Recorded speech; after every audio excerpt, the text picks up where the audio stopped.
ഇന്നത്തെ കിളിക്കൂടിലെ പ്രമോ റിവ്യൂയിലേക്ക് എല്ലാവർക്കും സ്വാഗതം. അങ്ങനെ നമ്മൾ സുഭാഷും സുനിതയാണെങ്കിൽ അപ്പുറം ഇപ്പുറം ഇരുന്ന് നല്ല കരച്ചിലും കാര്യങ്ങളൊക്കെ ആയിട്ടിരിക്കും കേട്ടോ. അപ്പോൾ നമ്മൾ സുനിതയാണെങ്കിൽ ഇങ്ങനെ ആഹാരമൊന്നും കഴിക്കാതെ ഭയങ്കര വിഷമിച്ചിട്ടൊക്കെ ആണെങ്കിൽ ഇരുന്ന് കരഞ്ഞുകൊണ്ടിരിക്കുക. ആ സമയത്ത് നമ്മൾ സുനിതയുടെ അമ്മയാണെങ്കിൽ വന്നിട്ട് പറയുന്നുണ്ട്, നീ എന്തിനും ഇങ്ങനെ വിഷമിച്ചിരിക്കുന്നത്, കുറച്ച് നാൾ കഴിയുമ്പോഴത്തേക്ക് ഇതൊക്കെ നീ അങ്ങ് മറക്കും, അപ്പോൾ പിന്നെ നിനക്ക് നല്ലൊരു ജീവിതം കിട്ടുന്നൊക്കെ ആലോചിച്ച് നീ നല്ല സന്തോഷമായിട്ടൊക്കെ ഇരിക്കും എന്നൊക്കെ പറയുന്നുണ്ട് കേട്ടോ. അപ്പോഴത്തേക്കും നമ്മൾ സുനിതയാണെങ്കിൽ സമയത്ത് നീ പിന്നെ പഴയ കാര്യങ്ങളൊന്നും ഓർക്കത്തില്ല എന്നൊക്കെ പറയുന്നുണ്ട് കേട്ടോ. അപ്പോഴത്തേക്കും നീ ഇങ്ങനെ ആഹാരം കഴിക്കാതെ എന്തിനിരുന്ന് കരയുന്നതെന്നൊക്കെ ചോദിക്കുന്നുണ്ട്.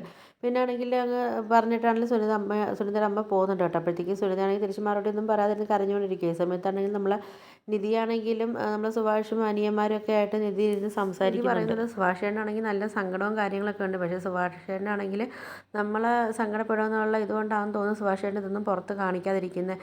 സുഭാഷേട്ടൻ്റെ ഉള്ളിൽ നല്ല സങ്കടമുണ്ട്, അത് എനിക്ക് മനസ്സിലാവുന്നുണ്ടെന്നൊക്കെ നമ്മളെ നിധിയാണെങ്കിൽ പറയുന്നുണ്ട്. നമ്മളെ നിധിയാണെങ്കിൽ അടുക്കള ഭാഗത്തോട്ട് പോകുന്ന സമയത്താണെങ്കിൽ ഒരാൾ വരുന്നത് കണ്ടിട്ടാണെങ്കിൽ അതൊരു നിഴൽ മാത്രം കണ്ട് നമ്മളെ നിധിയാണെങ്കിൽ ഇങ്ങനെ പേടിച്ചെന്ന് നിൽപ്പുണ്ട് കേട്ടോ. ആ സമയത്ത് നമ്മളെ നിധിയെ കണ്ടിട്ടാണെങ്കിലും വന്ന ആൾ ഒന്ന് പേടിച്ചൊക്കെ നിൽക്കുന്നുണ്ട് കേട്ടോ. അപ്പോഴത്തേക്കും നമ്മൾ സുനിതയാവാനാണ് കൂടുതലും ചാൻസ്. കാര്യം നമ്മൾ വീക്കിലി പ്രൊമോയിൽ കണ്ടിട്ടുണ്ടായിരുന്നല്ലോ സുനിത വരുന്നതും സുഭാഷേട്ടനായിട്ട് കല്യാണം നടക്കുന്നതൊക്കെ കണ്ടിട്ടുണ്ടായിരുന്നല്ലോ. അപ്പോൾ ഇനിയിപ്പം വരാൻ പോകുന്ന അടിപൊളി എപ്പിസോഡുകൾക്ക് വേണ്ടി നമുക്ക് വെയിറ്റ് ചെയ്യാം. അപ്പോൾ നിങ്ങൾക്ക് എൻ്റെ വീഡിയോസൊക്കെ ഇഷ്ടപ്പെടുകയാണെങ്കിൽ ഒന്ന് ലൈക്ക് ചെയ്ത് ഷെയർ ചെയ്ത് സബ്സ്ക്രൈബ് ചെയ്തിട്ടുള്ള ബെല്ലൈക്കൺ എനേബിൾ ചെയ്തൊന്ന് സപ്പോർട്ട് ചെയ്യണേ.